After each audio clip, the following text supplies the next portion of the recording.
Welcome to these NPTEL lectures on dynamics and control of mechanical systems. My name is Ashitava Ghoshal. I'm a professor in the Department of Mechanical Engineering, Center for Product Design and Manufacturing, and also in the Robert Bosch Center for Cyber Physical Systems at the Indian Institute of Science, Bangalore. Last week, we looked at classical approaches for analysis of control systems. Prior to that, we had looked at state space formulation, modeling, and analysis of control systems. In this week, we will look at design of controllers. And in design of controllers, we'll look at three commonly used techniques when we want to design a control system to meet certain objectives, to meet certain requirements.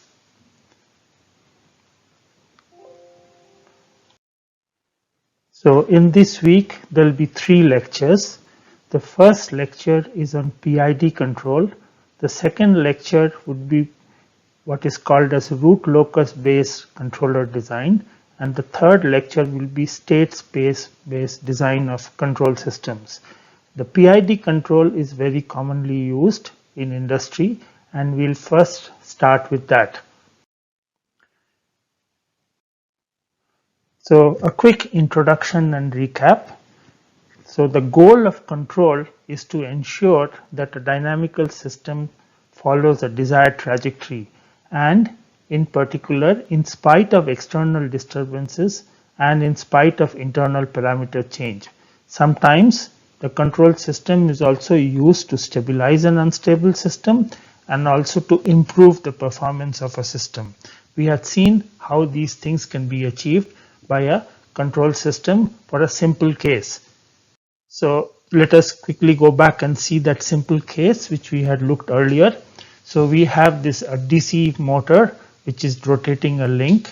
The transfer function of the DC motor could be written in as K divided by Js plus F. The voltage which is applied to the motor is denoted by VA of S. The output speed is omega S, and we could achieve a controller or a control system with a simple proportional controller, which basically takes the error between what we want as the output speed and what is the measured output speed. So error is omega d minus omega, and then it is multiplied by this constant proportional gain, and we get this voltage. So this we had looked at in detail, and then we showed that this kind of control system, a simple proportional controller, can be used to track this desired omega d in spite of changes in the internal parameters, which are basically K and F, because we are interested in S tending to 0 in the steady state, where this inertia J does not play any role. And I had also showed you what happens when you have TD equal to 0. Start with TD equal to 0.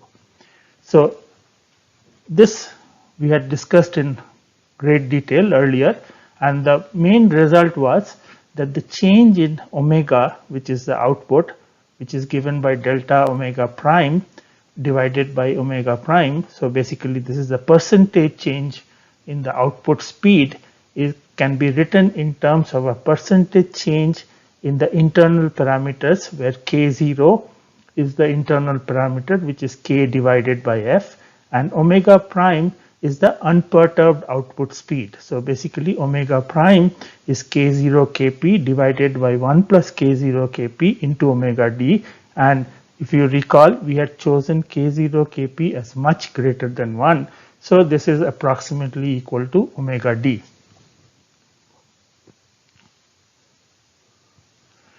So the main takeaway from this expression is that any x% change in K0, which is K by F, will result in 1 divided by 1 plus K0 Kp into x% change in the unperturbed output speed, which is roughly the same as what we want, omega d.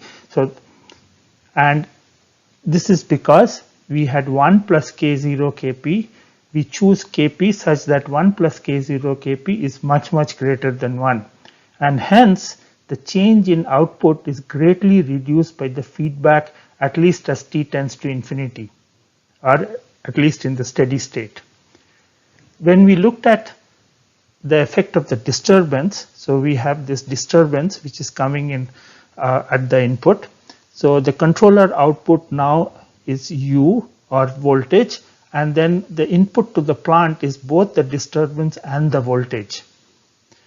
So again, when we looked at the effect of the input disturbance as this disturbance Td as S tends to 0, I showed you that we can derive an expression for the output speed, which is omega, as some k0 kc divided by 1 plus k0 kc into omega d. Kc is nothing but this controller transfer function. We have intentionally chosen a different symbol because now we want to look at the controller transfer function when both a disturbance and internal parameter changes are happening. So going back, omega is k0 kc divided by 1 plus k0 kc into omega d plus k0 divided by 1 plus k0 kc into Td by k. So if I choose k0 kc much greater than 1 or k0 kc much greater than k0 by k, finally kz much greater than 1 by k, you can see that the effect of the disturbance Td is also reduced. So that is the takeaway, that if I choose the controller gain kc in a particular way, which is kc much greater than 1 by k, the effect of Td is reduced, and of course the effect of internal parameter change, which is delta k0, where remember k0 is k by f, that is also reduced. So we had seen that a high gain controller reduces the effect of the internal parameter change and external disturbance. Why do we call high gain? Because the controller gain is much greater than 1. So 1 plus k0 kp is much greater than 1.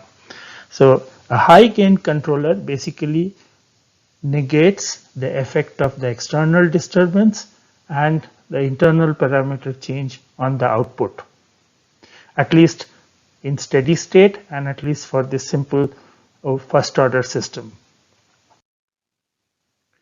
So let us look at a generic first order system which is given by y of s, which is the output, and the transfer function between the output y of s and the reference input is 1 divided by tau s plus 1. So this is like a very simple generic form of a first order system, and tau is called the time constant. So instead of 1 there could be some other constant, but that doesn't matter. So we are really interested in the nature of a generic first order system. So for a unit step input, which is r of s divided by 1 by s, I can obtain y of s is 1 divided by tau s plus 1 into 1 by s, and then I can use the method of partial fractions and rewrite it as 1 by s minus tau divided by tau s plus 1. So this is a very straightforward trick to factorize the denominator and write it as partial fractions. The inverse Laplace transform of this y of s will give me y of t, and we can see that this is 1 by s gives you 1, and tau divided by tau s plus 1 will give you e to the power minus t by tau. And this is very similar to what we had seen earlier. Okay, remember when we applied a voltage to the motor and this voltage was proportional to the error kp into omega d minus omega, and if I had applied a step input, the output will reach this omega d equals 1 in some time, and this is an exponential plot. So this expression of y of t is we have seen earlier in the case of a DC motor driving a single link. We can look at this plot and see what are some of the important points in this plot. So for example, at t equals tau, we will get y of t is 1 minus e to the power minus 1. So this is 0.632. So the output y of t reaches 63.2% of the input at t equals tau. So this tau is also sometimes called as the time constant. So it's basically the time required to reach 63.2% of a unit step input. At t equals 3t or 4t or 5t, y of t can be again computed from this expression 1 minus e to the power minus 1, and you can see that y will be approximately 0.95, 0.982 and 0.993. So only when t tends to infinity, y of t will tend to 1, and the error, which is r of t minus y of t, will go to 0. And you can see that in this plot for that case when we looked at the speed of rotation of the link driven by a DC servo motor. Typically, the output should be within 2% of the omega d of t, which is 1. So if it is within 2%, so basically we should have t sort of greater than or equal to 4 tau, because you can see when t is 4 tau we get 0.982, which is within 2% of the desired quantity, which is omega d is equal to 1. This is an important observation. This is sometimes used in what is called a settling time later, which we will see soon. So one more useful piece of observation, that if you look back at the transfer function between the output omega and omega d from which this plot was obtained, we could see that it was given by k into kp divided by j, and this is 1 divided by s plus f plus kkp divided by j. Please go back and see your notes. J is the inertia, kp is of course the controller, proportional controller kp, k was a constant, f was also some friction term which was also a constant. So what we can see is, for the DC servo motor example, this tau is j divided by f plus kkp. Okay, so this is 1 divided by tau into s plus 1. So if you divide, take out f plus kkp divided by j, so you will have tau as j divided by f plus kkp. Okay, so hence as kp increases, tau becomes smaller. Okay, and if tau is smaller, it reaches this desired trajectory faster, quicker.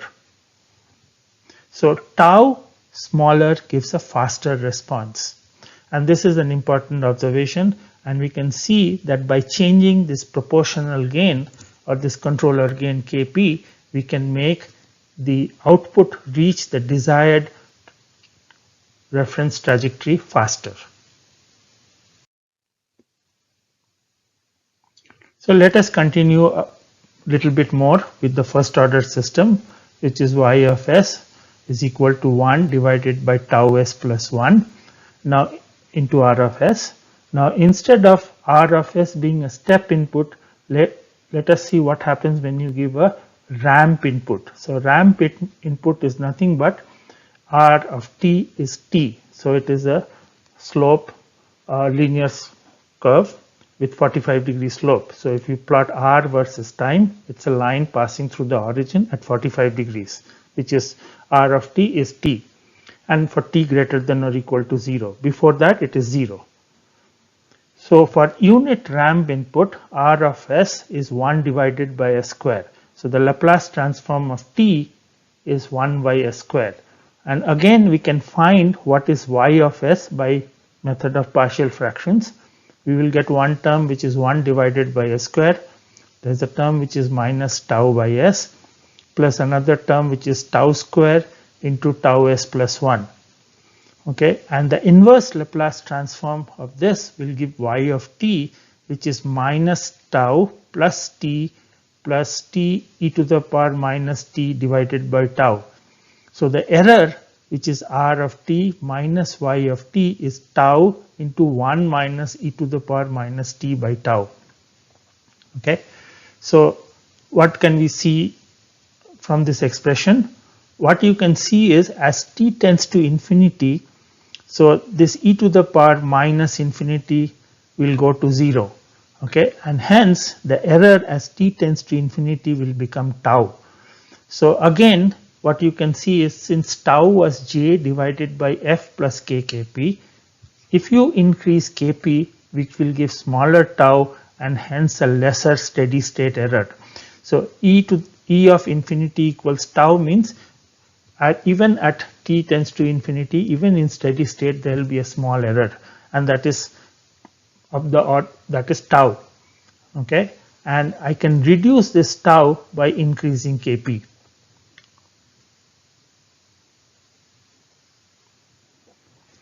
So the last type of input which we can think of for R of S is what is called as an unit impulse. So in that case, R of S is 1. So if you have a first order system subjected to a unit impulse, so then we can easily find what is y of s, which is 1 divided by tau s plus 1, and from inverse Laplace transform you can find y of t is 1 divided by tau e to the power minus t by tau. So as t tends to infinity, y of t goes to 0. So the response to an impulse input for a first order system is steady state error is 0. The response or the steady state error for a unit ramp input is tau, and for the step input, again as t tends to 0, t tends to infinity, the error is 0. Let us continue and look at a second order system. And again, we had seen this earlier. In the second order system example, we said that we were interested in the rotation of the link, rotation of the motor shaft. So in that case, we had a second order differential equation. So it was something like j theta double dot plus f into theta dot is some k into VA. And the transfer function for the second order system was k divided by s into js plus f. Okay, the input is some voltage and the output is theta.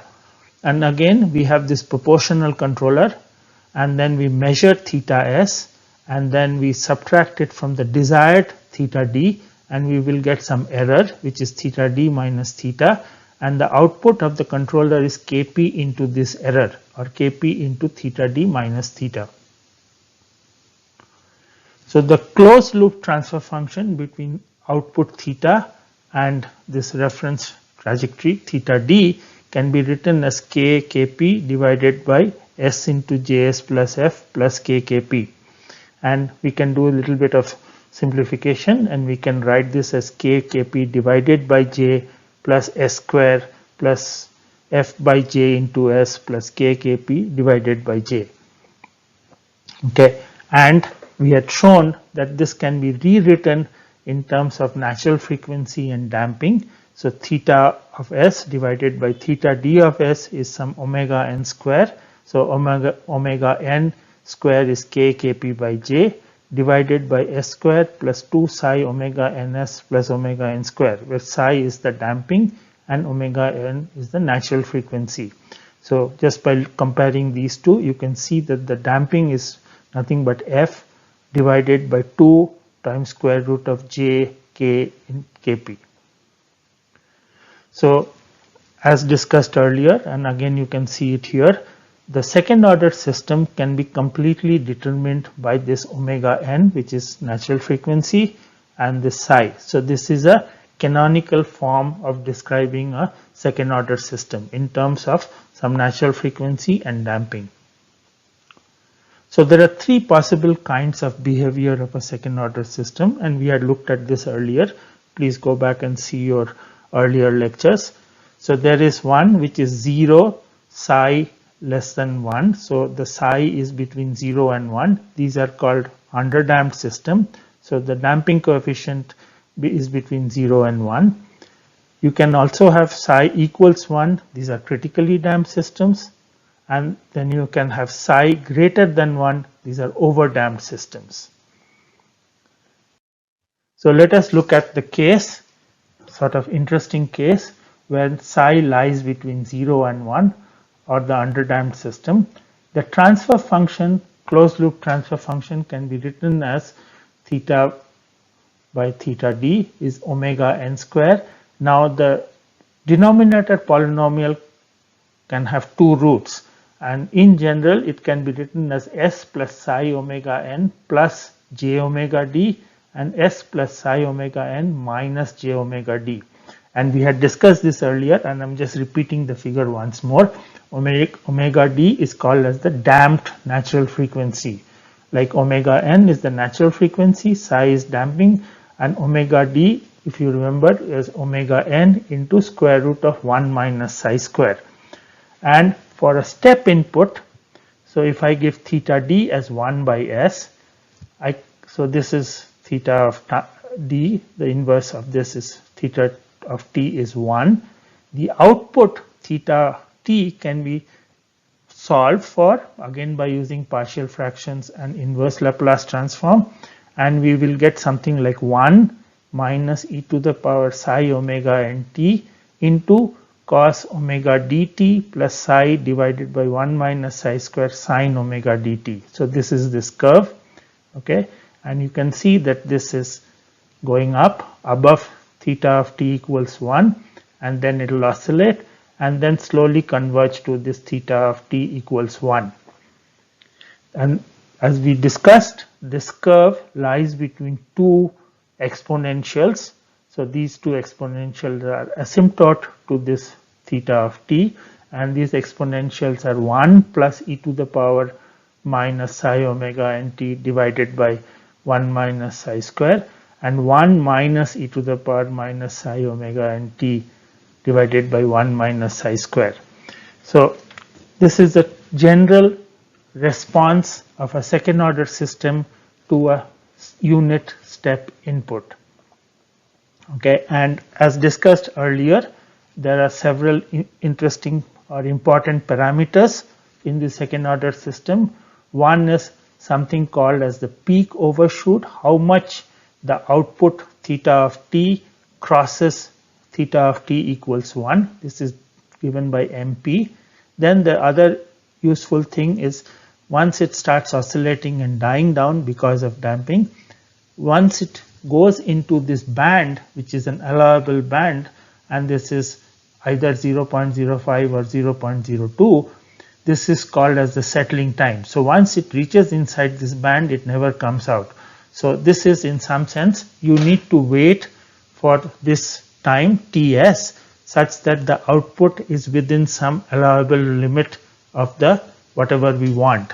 The desired is theta of t equals 1. And this Ts is given by 4 divided by psi omega n for 0.02 band, and 3 divided by psi omega n for 0.05 band. Additionally, there are these time at which we hit the peak, which is called Tp, which is given by pi divided by omega d. The value of this MP, which is peak overshoot, can also be obtained in terms of psi, and also we can obtain something called as the rise time. The first time it reaches this theta of t equals 1, and there are various definitions of rise time. In this example, I am showing you rise time for 0 to 100%, and this is given by pi minus beta divided by omega d. So beta is some angle which we had discussed earlier. So beta is, so theta, which is sine inverse psi, and theta plus beta will give you 90 degrees. If you have overdamped system, psi greater than 1, or critically damped system, which is psi equal to 1, then there is no oscillation. Okay, so when you have critically damped, it can cross once, but nevertheless it will settle down to theta d equals 1.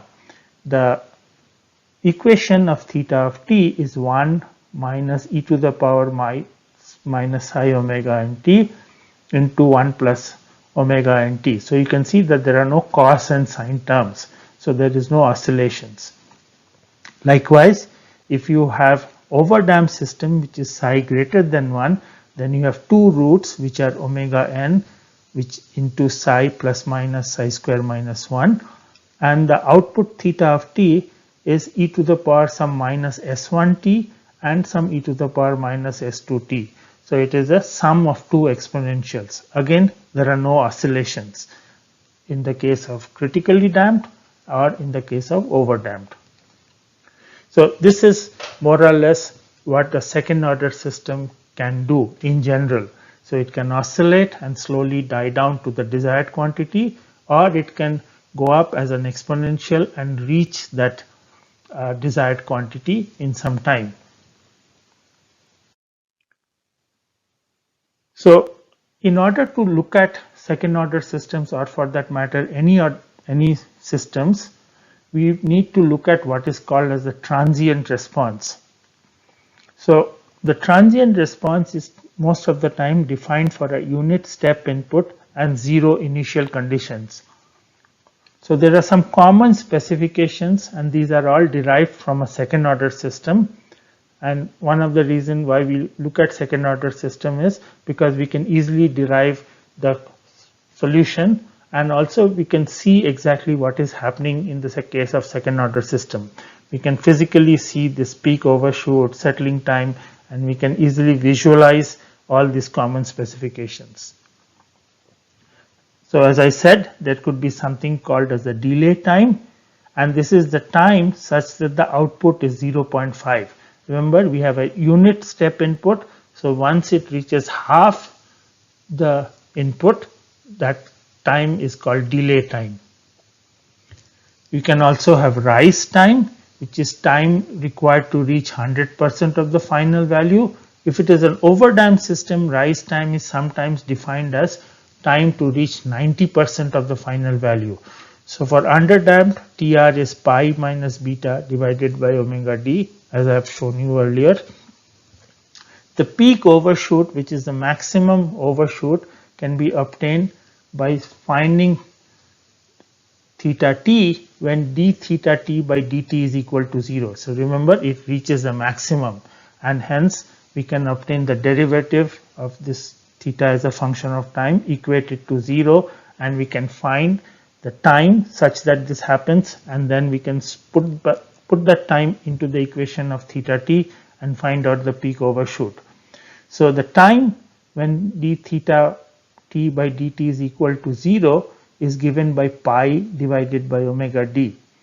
Okay, and we can also find out what is MP from the substituting this t p into the equation of theta of t.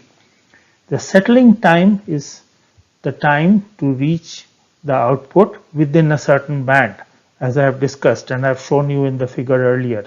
So if it is plus minus 2, the value of theta within this plus minus 2 is also called settling time. We can also have plus minus 0.05.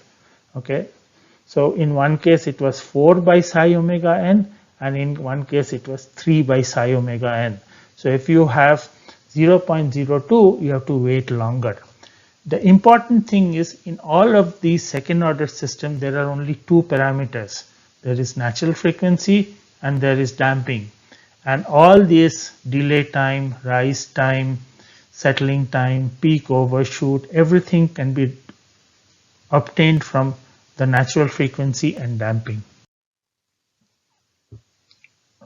If you have a higher order system, the closed loop transfer function can be obtained as y of s divided by r of s, which is k into g divided by 1 plus kg. Okay, so you can see that the k is the controller, g is the plant, or the transfer function of the plant is g of s. So the closed loop between output y and reference input r can be written in this form. Often this g of s is given in a what is called as a pole zero form. Okay, and we had looked at this pole zero form when we looked at root locus. So g of s could be written as s plus z1 into s plus z2 all the way till s plus zm, and the denominator is s plus p1, s plus p2, s plus pn. Remember, m is less than or equal to n. So this z1, z2, zm are called the zeros, and p1, p2, all the way to Pn are called the poles of the transfer function g of s, and this is the pole zero form. It is reasonably difficult to find the response of such a complicated system, especially when you have more than two poles, okay, without using computer tools. So there are some heuristics or some thumb rules which we can use. So if all the poles are in the left half plane, the system is stable. So this we had seen earlier when we looked at root locus. If a pole and a zero are close to each other, the effect on the transient response is small because in some sense they cancel each other. If a pole is far to the left of the imaginary axis, basically a large negative real part, the effects last for a very short time because it is like e to the power minus at, and if a is large, e to the power minus at will go to 0 very quickly. In all these transient response of higher order system, most of the time we look at what is called as a dominant second order system. So we find the two poles which are closest to the imaginary axis, they can be real or complex conjugate, and these two poles most of the time can be used to sort of specify what is the transient response, because the dominant second order system we can again find out what is peak overshoot, settling time, rise time, all the various things which we had discussed, and if all the other poles are much farther to the left, their effect will die down very quickly and the transient response will be sort of dominated by the two poles which are closest to the imaginary axis. Okay, and this dominant closed loop poles, as I discussed, or at least I have argued, they dominate the transient response, and these are often used for initial analysis and design. So if I know that these are the two poles, I can quickly see what is MP, TS, rise time, various things, and then I can analyze the system, then I can design the system as I will show you in a short while, and then we can design a controller, and then finally what we can do is we can look at the entire system with all the poles and zeros, and we can use a computer tool to find the response of the system, both the transient and steady state response of the system. So for the full complex higher order system, we need some simulation tools, and these simulation tools are nowadays very readily available. So for example, MATLAB is a software tool which is available to all the candidates in this NPTEL course, and it is easily available otherwise also. We can use MATLAB or other software tools to find the transient response or the steady state response of a higher order system which is given in this pole zero form or any other form. If it was given as a polynomial also, MATLAB can handle it.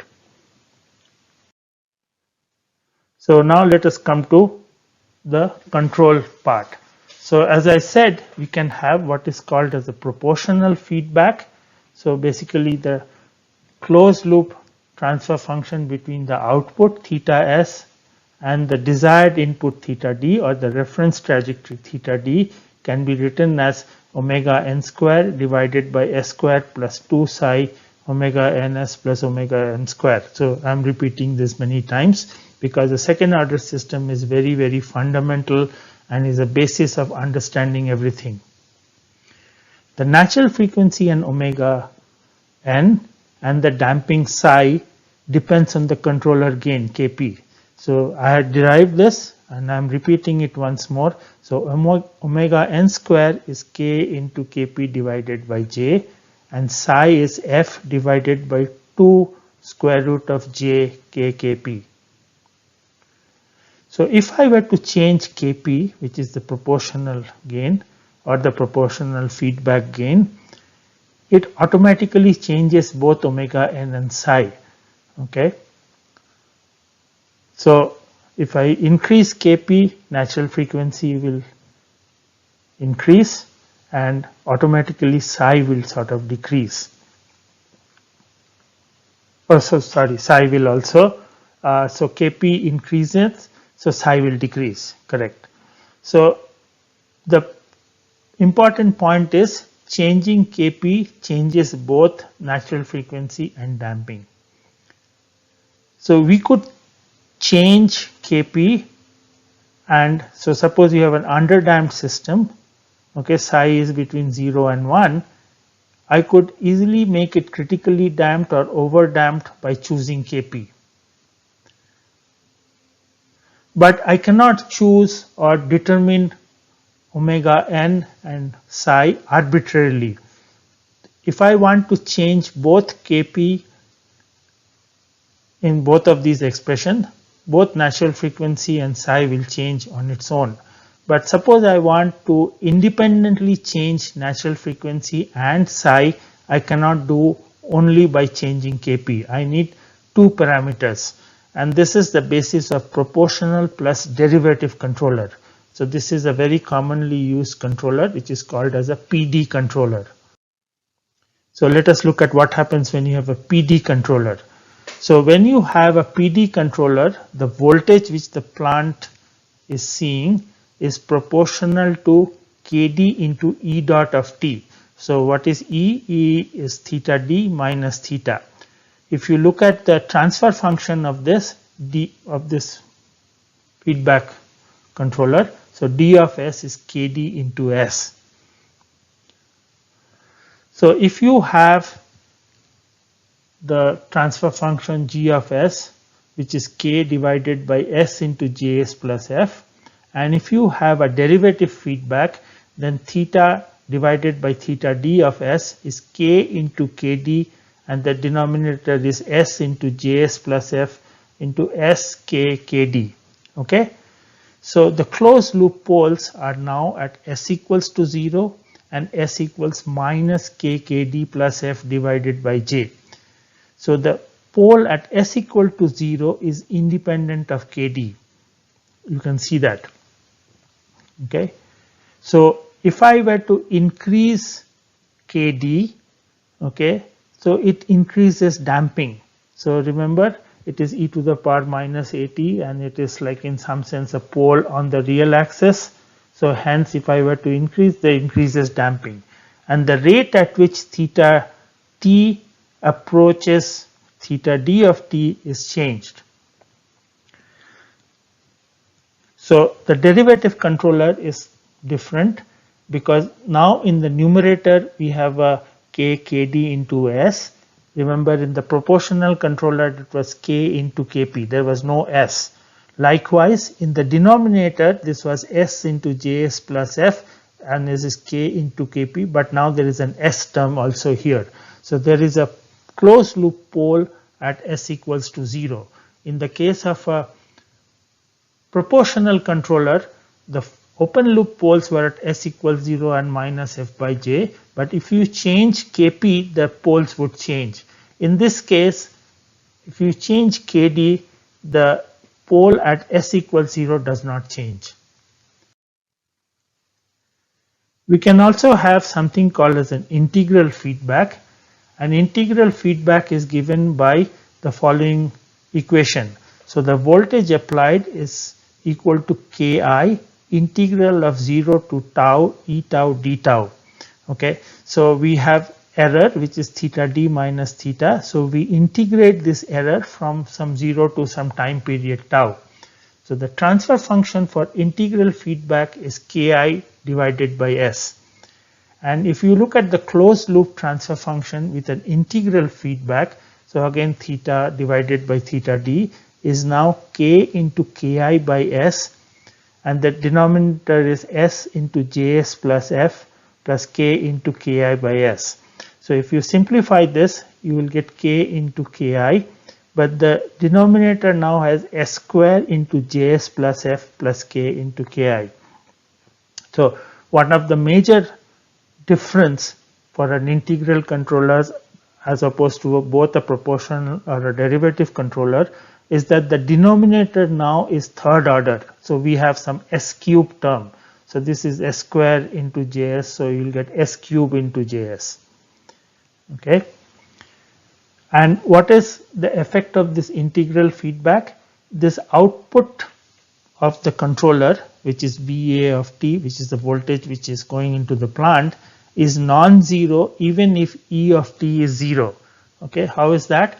Because when you do integral, so basically you are taking the sum of the past few values of this E of t. Okay, integral is nothing but summation over the last few terms. Okay, or actually from 0 to tau, all the terms you keep on summing. So even if at any instant of time E of t is 0, if the E of t in the previous time instance were non-zero, this you will get some term, you will get some voltage.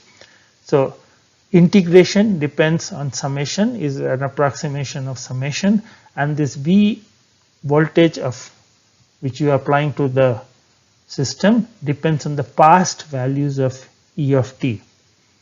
Okay, so the steady state error due to friction and stiction will lead to some E dot of t equal to 0, and let's assume that we have some friction at this bearing, friction at the joints. Go back to that, remember the example of this link being rotated by a DC motor. So we had some friction, and this friction is reasonably large, and this quantity Kp E of t, which is like the voltage which is dependent on the proportional controller, which is Kp into E of t, is not enough to overcome that friction. So hence at some stage the link will move, but then there is some significant friction and it comes to a stop. So E dot of t is 0, so the derivative part does not contribute anything, and this proportional part is not enough, but the integral controller will still work because it keeps on remembering what is the past error, it keeps on summing the past errors, and then eventually Ki integral 0 to tau E tau d tau, this integral term will become large enough to overcome the friction. Okay, so this is the reason why integral term is used very often. The integral gain reduces or eliminates the steady state error, because after a while this voltage, which is the integration of this, will be enough to overcome the friction.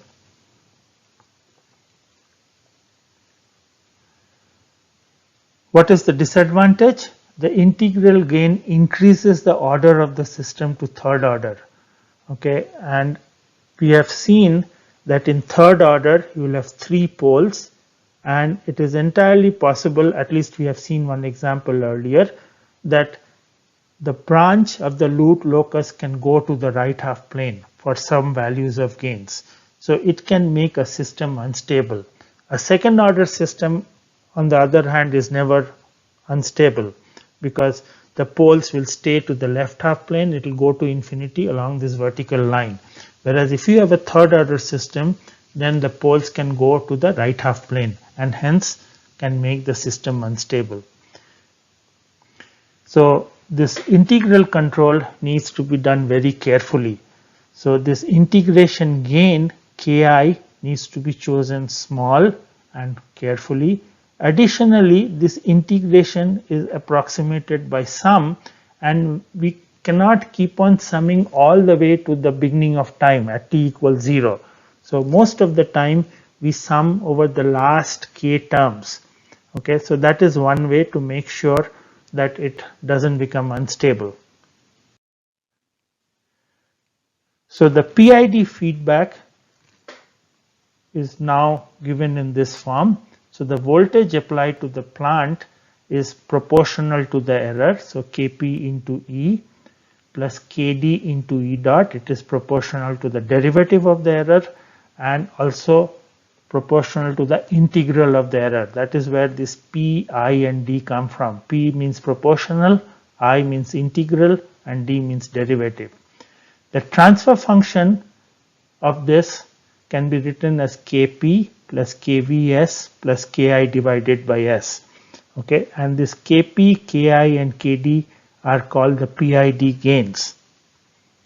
The closed loop transfer function can be written as theta divided by theta ds And then in the numerator, we have k into ki plus kps plus kds square.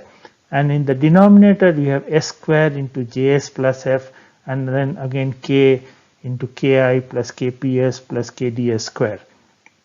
Okay, so you can see that the denominator is third order and the numerator is second order. So there is an s square, whereas in the denominator it is s cube.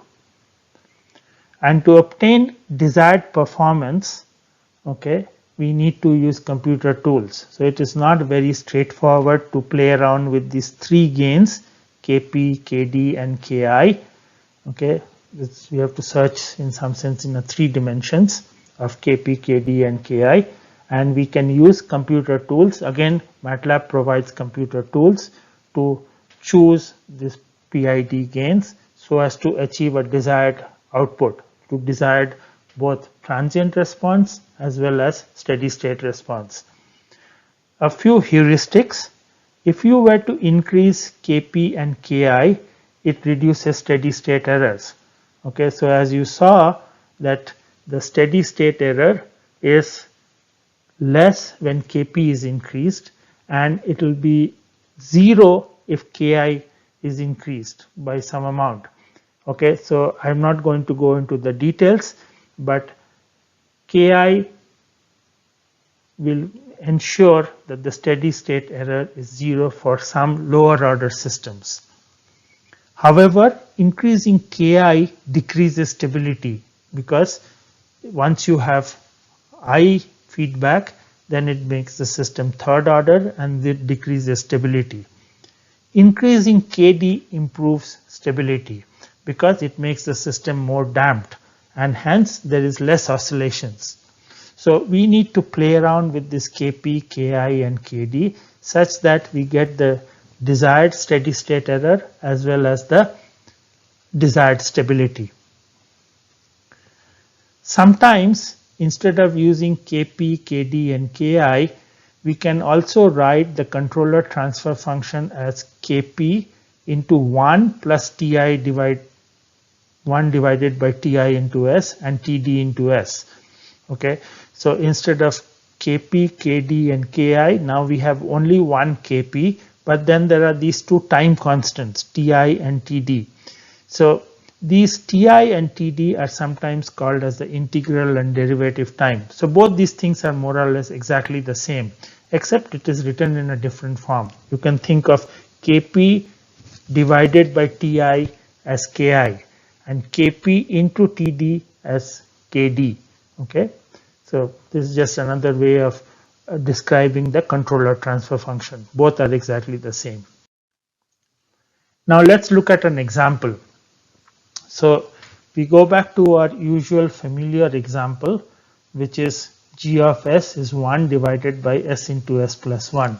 So this is the example of a single link or a single rigid body connected to a DC servo motor, and we were trying to rotate that link. So we want to achieve a desired theta, okay, of the motor shaft, and the transfer function was 1 divided by s into s plus 1. So this is 1 because remember k is chosen as 1, friction term f is chosen as 1, and j is also chosen as 1. So this is just to make life simpler. We could easily have chosen j as some other number, f instead of 1 could be something else, and so on, and k also could have been something else. So we want to try and see what happens when you have a PID control.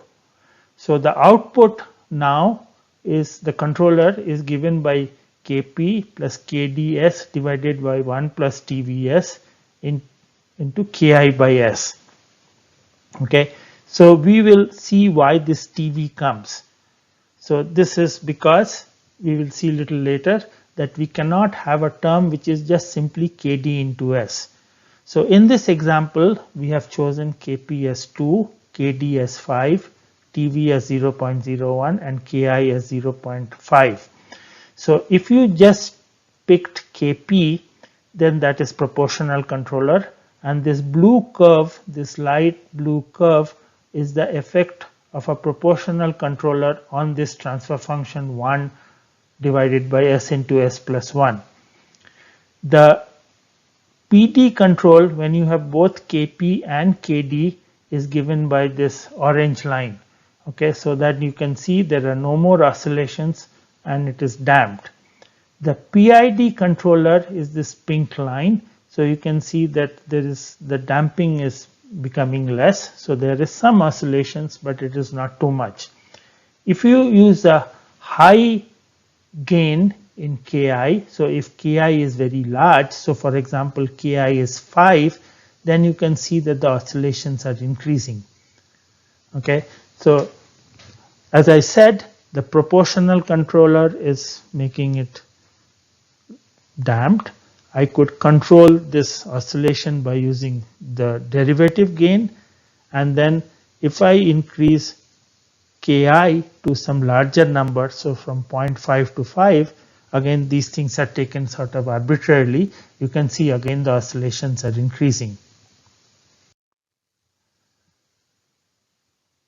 So we can also look at the root locus for some values of Kp and Kd.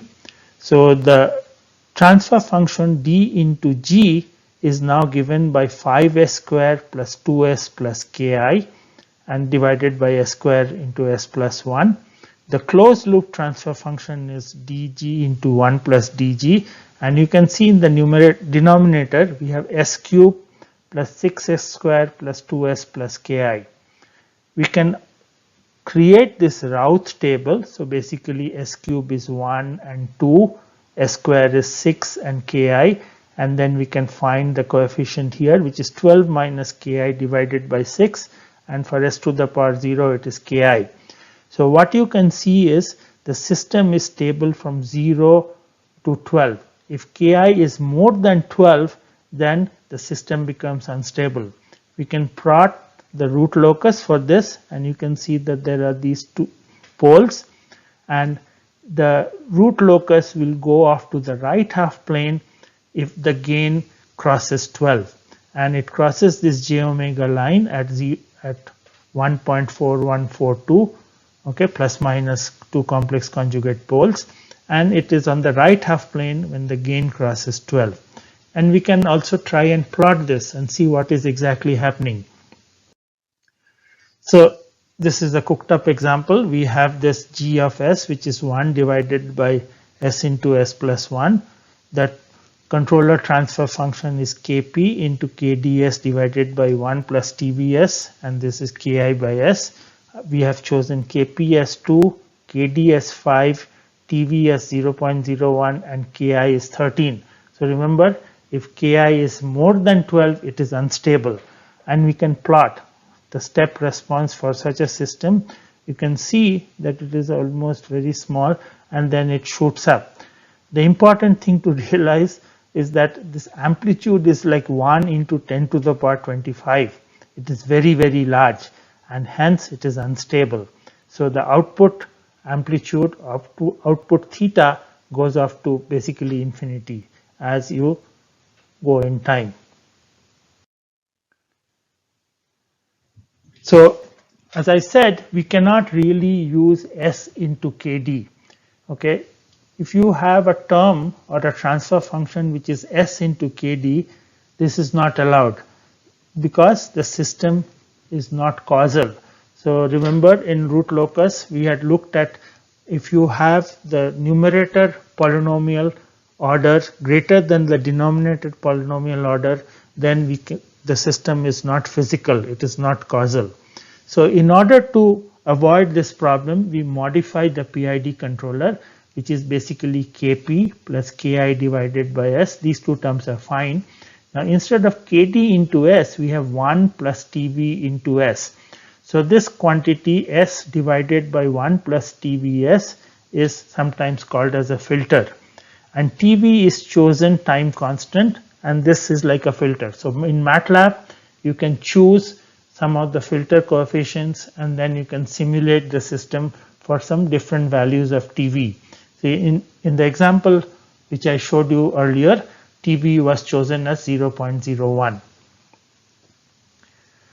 In nowadays sophisticated controllers, there is also a feed forward term which is added. So the voltage is proportional to the error, it is proportional to the derivative of the error, it is proportional to the integral of the error. So it is kPe plus kdE dot plus ki integral e dt. But in robots and many other sophisticated, very accurate devices, we also have the desired acceleration. Okay, so E of t is theta d minus theta. So theta d is the desired rotation of the link.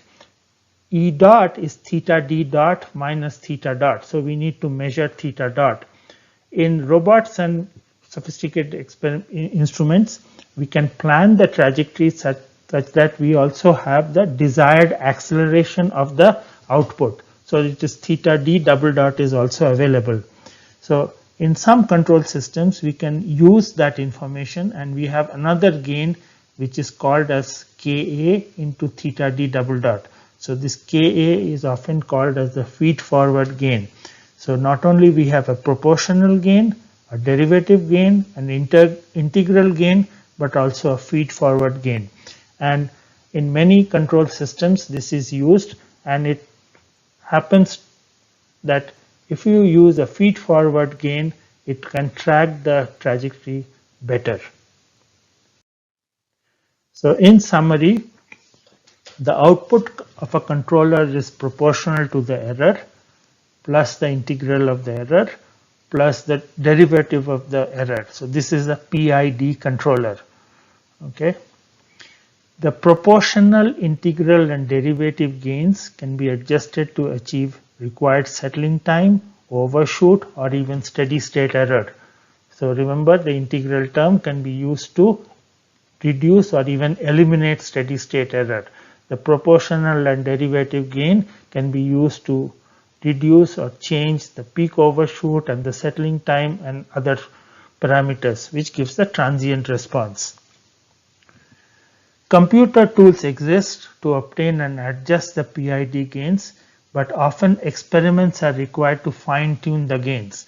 Remember, all this design of controllers is for a linear system. Actual systems are never linear. So we have a nonlinear system with complicated terms, nonlinearities, and some backlash and friction at the gears which are not constants. So in those cases, we have to do experiments. Nevertheless, these PID gains are a good starting point, and then we can tweak the gains to achieve the desired performance of an actual system. For most higher order system, the controller gains are typically chosen for a dominant second order system. Again, this is a starting point. We assume that the higher order system is like a second order system. So we pick the two dominant poles which are close to the j omega axis, to the imaginary axis in the S plane, and we design a controller based on this dominant second order system, and then again we can do extensive simulation and experiments to make sure whatever we have done is correct. So our initial computation is a good choice to start with. So although this whole theory is for linear time invariant system, PID control is extensively used for industrial applications. Okay, because it is very well understood. People know exactly how to change the gains. They have experience in setting the gains. And although the system is actually a nonlinear system, it is not a linear time invariant system, even then PID works. Okay, so many devices in industry still use PID controllers. Modern PID control is of course implemented using microprocessors and digital electronics. We have looked at the PID controllers in continuous time. Okay, so we are using Laplace transforms and we are using continuous time, but actually it is implemented using microprocessors and digital electronics, which brings its own problems. It also brings its own advantages. Okay, and we don't want to get into this in this course. If you are interested, please look at some textbook on digital control. Modern PID control algorithms also use varying gains. So remember, we found Kp, Kd and Ki, and we are assuming in this lecture that Kp, Kd and Ki were fixed. They were constant. So you must have done some experimentation and then you found some numbers for Kp, Kd and Ki. But in actual practice, in some modern PID control also uses what are called as varying gains. So some portion of the operating region, we will use this set of gains. In some other operating region, we will use some other gains, and that is shown to work better.